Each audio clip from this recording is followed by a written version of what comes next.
जय हिंद, नमस्कार साथियों। स्वागत है आप सभी लोगों का एक बार फिर से आपके अपने YouTube channel A to Z ज्ञान में।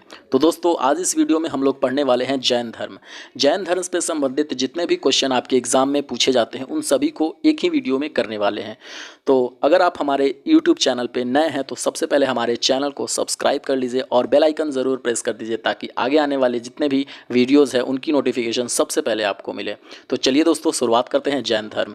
जैन धर्म के जो संस्थापक यानी कि प्रथम तीर्थकर हैं वो ऋषभ देव थे। ठीक है, और ये तीर्थकर आखिर होते कौन हैं?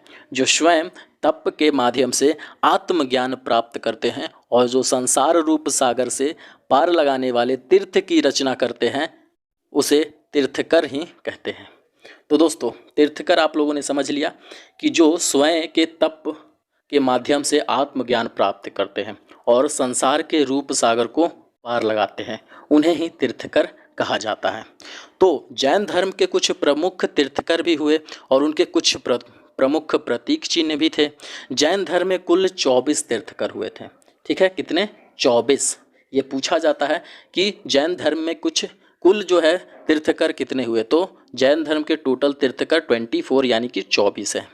ठीक है, क्रम वाइज देखिए कुछ इंपॉर्टेंट तीर्थकर भी हैं। जैसे कि क्वेश्चन पूछा जाता है कि पहले तीर्थकर यानी संस्थापक जैन धर्म के कौन थे, तो आपको पता होना चाहिए कि जो जैन धर्म के संस्थापक यानी कि ऋषभ देव थे और इनका जो प्रतीक चिन्ह था वो सांड था।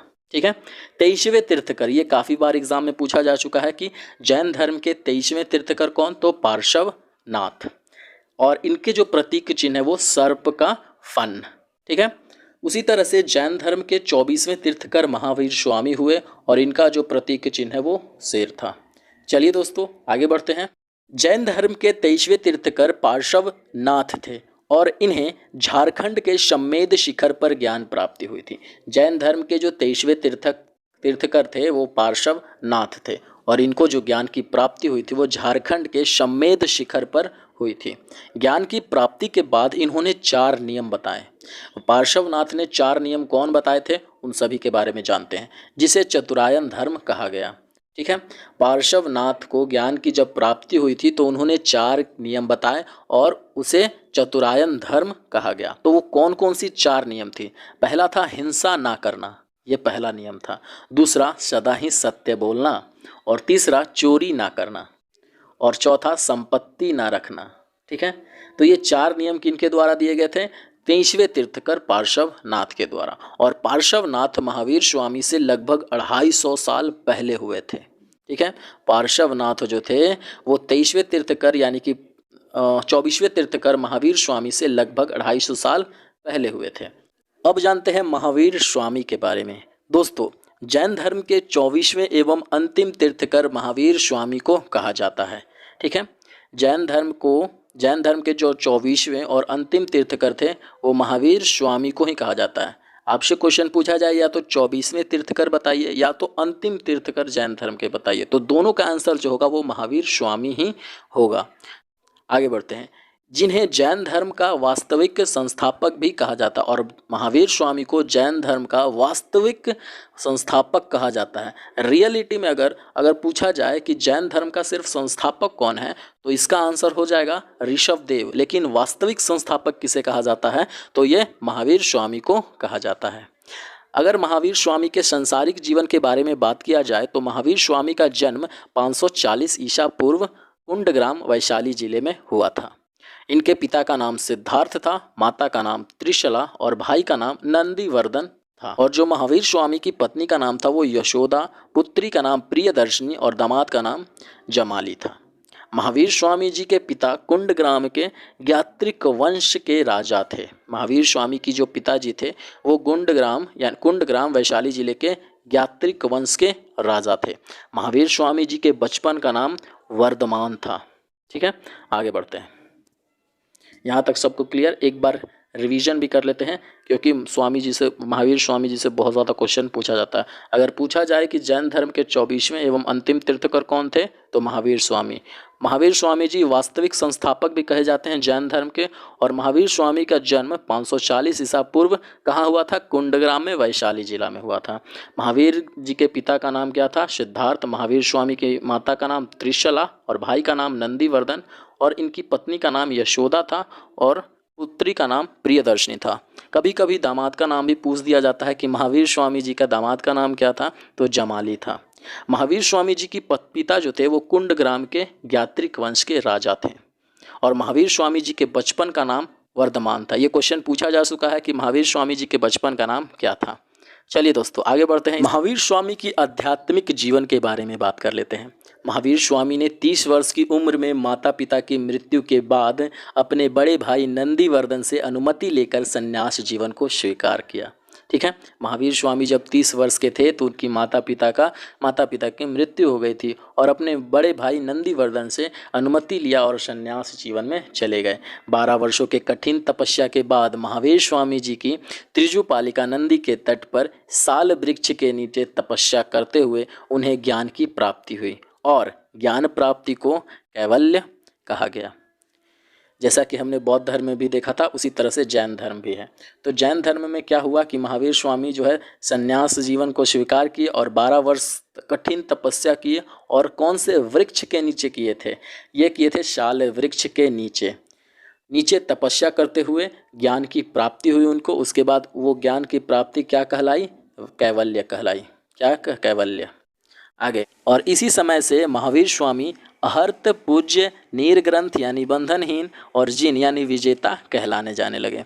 महावीर स्वामी जी ने अपने उपदेश प्राकृत भाषा में दिए। महावीर स्वामी जी ने अपना जो उपदेश था वो किस भाषा में दिए? वो प्राकृत भाषा में थी। इन्होंने पहला उपदेश राजगीर में दिया और अंतिम उपदेश पावापुरी में। पहला उपदेश जैन धर्म के जो अंतिम तीर्थकर यानी कि महावीर स्वामी ने किस भाषा में दिए? तो प्राकृत भाषा में दी। और पहला उपदेश कहाँ दिए? तो राजगीर में दिए। और अंतिम उपदेश कहाँ दिए? पावापुरी में दिए। महावीर स्वामी का प्रथम भिक्षु उनका दामाद जमाली बना। ठीक है, महावीर स्वामी का जो प्रथम भिक्षु उनका दामाद जमाली बना। और महावीर स्वामी को जब ज्ञान की प्राप्ति हो गई उसके बाद उन्होंने कुल 5 नियम बताए और उन 5 नियमों को कहा गया पंचयान धर्म।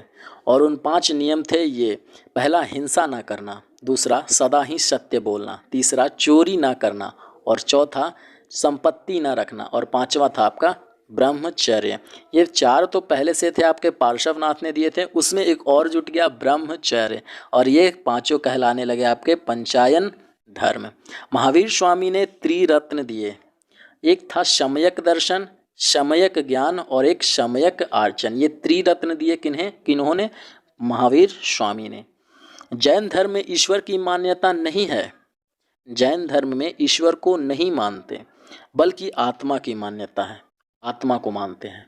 इसीलिए महावीर स्वामी ने मूर्ति पूजा और कर्मकांड का विरोध किया। महावीर स्वामी ने मूर्ति पूजा और कर्मकांड का क्या किया? विरोध किया। जैन धर्म में ईश्वर की मान्यता नहीं थी, इसमें आत्मा की मान्यता थी। महावीर स्वामी ने मूर्ति पूजा और कर्मकांड का विरोध किया। महावीर स्वामी ने पूर्ण जन्म को माना। ठीक है, पूर्ण जन्म को माना, लेकिन पूर्ण जन्म का सबसे बड़ा कारण आत्मा को बताया। महावीर स्वामी जो है पूर्ण जन्म को मानते थे, लेकिन पूर्ण जन्म को सबसे बड़ा कारण क्या बताया? आत्मा को बताया। 72 वर्ष की आयु में महावीर स्वामी की मृत्यु हो गई और 468 ईसा पूर्व बिहार के पावापुरी में हो गई। बिहार राज्य के पावापुरी में हो गई। तो महावीर स्वामी की मृत्यु कब हुई थी? 72 वर्ष की आयु में। और कहाँ हुई थी? बिहार राज्य के पावापुरी में। महावीर स्वामी के 2 प्रमुख अनुयायी थे, यानी महावीर स्वामी के मानने वाले, जैन धर्म को मानने वाले 2 प्रमुख अनुयायी थे, स्थूलभद्र और भद्रबाहु। ये 2 प्रमुख अनुयायी थे। स्थूलभद्र को श्वेतांबर कहा जाता था और भद्रबाहु को दिगंबर कहा जाता था। जो श्वेतांबर होते थे वो श्वेत वस्त्र का यानी सादे वस्त्र का धारण करते थे, सफ़ेद वस्त्र, और जो दिगंबर होते थे वो नग्न रहने वाले थे। ठीक है, इनके देह पर, इनके शरीर पर वस्त्र नहीं पहनते थे ये लोग। ठीक है, तो स्थूलवध और भद्रबाहु ये महावीर स्वामी के दो प्रमुख अनुयायी थे और स्थूलभद्र को श्वेतांबर कहा गया और भद्रबाहु को दिगंबर कहा गया। श्वेतांबर इसलिए क्योंकि इन्होंने श्वेत वस्त्र का धारण किया और दिगंबर इसीलिए कि इन्होंने नग्न रहने का फैसला किया। आगे देखते हैं। आगे मौर्य काल में जब 12 वर्षों का भीषण अकाल पड़ा, जिसके कारण भद्रबाहु अपने अनुयायियों के साथ दक्षिण भारत में कर्नाटक चले गए और उनके साथ चंद्रगुप्त मौर्य भी आए थे, जिन्होंने कर्नाटक के श्रवणबेलगोला में शलेंखाना विधि के द्वारा अपने प्राण त्याग दिए। ठीक है। जब मौर्य काल में 12 वर्ष की भीषण अकाल पड़ी, जिसके कारण भद्रबाहु जो थे अपने अनुयायियों के साथ दक्षिण भारत, मतलब यहाँ से लेकर के उन्होंने कहाँ आए, दक्षिण भारत में आए। दक्षिण भारत में आने के बाद वो कर्नाटका गए और उनके साथ चंद्रगुप्त मौर्य भी आए थे, जिन्होंने कर्नाटक के श्रवणबेलगोला में शलेंखना विधि के द्वारा अपने प्राण को त्याग दिए। जैन धर्म के प्रचार के लिए 2 जैन संगीतियाँ हुई। देखिए, ये बौद्ध धर्म में संगीतियाँ भी हुई थी और ये जैन धर्म में भी हुई। तो जैन धर्म के प्रचार के लिए 2 जैन संगीतियाँ हुई। प्रथम आपका 300 ईसा वर्ष पहले हुई थी, ये पाटलिपुत्र स्थान पर हुई थी और इसमें स्थूलभद्र जो थे इसके अध्यक्ष थे। द्वितीय जो हुई थी वो 6ठी शताब्दी में हुई थी, 512 ईस्वी में, और ये कहाँ हुई थी, बल्लवी यानी कि अभी गुजरात में, और इसके जो अध्यक्ष यानी क्षमा श्रवण थे। जैन धर्म के कुछ प्रमुख राजा थे। जैन धर्म को मानने वाले बहुत से राजा थे, जैसे कि आप देख सकते हैं यहाँ पे उदयन वंद राजा, चंद्रगुप्त मौर्य, कलिंग नरेश, खारवेल, राष्ट्रकूट राजा, अमोघवर्ष, चंदेल शासक। ये कुछ प्रमुख शासक थे, प्रमुख राजा थे जो कि जैन धर्म के अनुयायी थे, जैन धर्म को मानते थे। आगे बढ़ते हैं दोस्तों। श्वेतांबर और दिगंबर के बारे में हमने पहले कुछ बता दिया था आपको इंट्रो में कुछ थोड़ा बहुत, और श्वेतांबर और दिगंबर के बारे में अब यहाँ पे अंतर जानते हैं। श्वेतांबर इसे स्थूलभद्र ने प्रारंभ किया श्वेतांबर को, और दिगंबर को भद्रबाहु ने प्रारंभ किया। श्वेतांबर में सफ़ेद वस्त्र धारण करते थे और दिगंबर में निवस्त्र रहते थे। महिलाओं को मोक्ष मिल सकता था किसमें, श्वेतांबर में, लेकिन उसी तरह उल्टा हो जाता था, दिगंबर में महिलाओं को मोक्ष नहीं मिल सकता। श्वेतांबर में 19वें तीर्थकार मल्लीनाथ महिला थी, लेकिन दिगंबर में 19वें तीर्थकार मल्लीनाथ पुरुष थे। 5वां, इनके अनुसार महावीर स्वामी विवाहित थे श्वेतांबर के अनुसार, लेकिन दिगंबर के अनुसार महावीर स्वामी विवाहित नहीं थे। तो इसमें देख सकते हैं आप बहुत सारे रीज़न हो सकते हैं श्वेतांबर और दिगंबर में, और बहुत सारे क्वेश्चन भी बन सकते हैं यहाँ से कि श्वेतांबर के जो श्वेतांबर को प्रारंभ किसने किया तो स्थूलभद्र, दिगंबर को प्रारंभ किसने किया तो भद्रबाहु। उसी तरह श्वेतांबर में सफ़ेद वस्त्र पहन सकते हैं और दिगंबर में निर्वस्त्र रह सकते हैं। और श्वेतांबर 19वें तीर्थकार मल्लीनाथ जो थे पुरुष थे, महिला थी, और दिगंबर में 19वें तीर्थकार मल्लीनाथ पुरुष थे।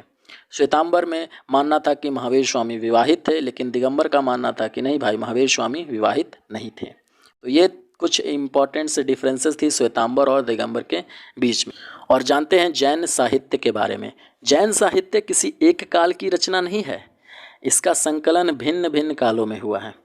जैन साहित्य जो है एक काल की रचना नहीं है, इसका संकलन जो हुआ है बहुत सारे कालों में हुआ है। जैन साहित्य को आगम कहा जाता है, और आगम का अर्थ होता है सिद्धांत। जैन साहित्य को क्या कहा जाता है, आगम कहा जाता है, और इसका जो अर्थ होता है वो सिद्धांत होता है। 12 अंग, 12 उपांग, 10 प्रकीर्ण, 6 जो होते हैं छेद सूत्र और 4 मंगल सूत्र। ठीक है, ये जैन साहित्य के सिद्धांत थे। तो जैन साहित्य किसी एक काल की रचना नहीं थी, और इसका संकलन बहुत सारे कालों में भिन्न भिन्न कालों में हुआ है। जैन साहित्य को आगम कहा जाता है, और आगम का अर्थ होता है सिद्धांत। अब आइए जानते हैं जैन धर्म के कुछ प्रमुख जैन मंदिर। मौर्य काल में मथुरा जैन धर्म का प्रमुख केंद्र था। मथुरा कला का संबंध जैन धर्म से है। कर्नाटक के चामुंड शासकों ने श्रवणबेलगोला में विशाल बाहुबली की मूर्ति यानी कि गोमतेश्वर की मूर्ति निर्माण करवाया। मध्य प्रदेश में चंदेल शासकों ने खजुराहो में जैन के मंदिरों का निर्माण करवाया। राजस्थान के माउंट आबू में दिलवाड़ा के प्रसिद्ध जैन मंदिर हैं। तो जैन मंदिर में प्रमुख जैन मंदिर कहाँ कहाँ और किस राजा ने बनवाया है, कब बनवाया है? मौर्य काल में मथुरा में जैन धर्म का प्रमुख केंद्र था, मथुरा कला का संबंध जैन धर्म से है। और कर्नाटक के चामुंड शासकों ने श्रवणबेलगोला में विशाल बाहुबली की मूर्ति यानी कि गोमतेश्वर की मूर्ति का निर्माण करवाया था। मध्य प्रदेश में चंदेल शासकों ने खजुराहो टेम्पल में जैन मंदिरों का निर्माण करवाया। राजस्थान के माउंट आबू में दिलवाड़ा के प्रसिद्ध जैन मंदिरों का निर्माण कराया। तो दोस्तों ये था कुछ इम्पॉर्टेंट जैन धर्म से संबंधित जो कि आपके कॉम्पिटिटिव एग्जाम में बहुत बार पूछे जाते हैं। तो अगर आपको ये वीडियो पसंद आई हो तो वीडियो को लाइक कीजिए, शेयर कीजिए, कमेंट कीजिए इस वीडियो के नीचे और बताइए कि आपको ये वीडियो कैसी लगी। मिलते हैं नेक्स्ट वीडियो में, तब तक के लिए हमें दे इजाज़त। जय हिंद, जय भारत।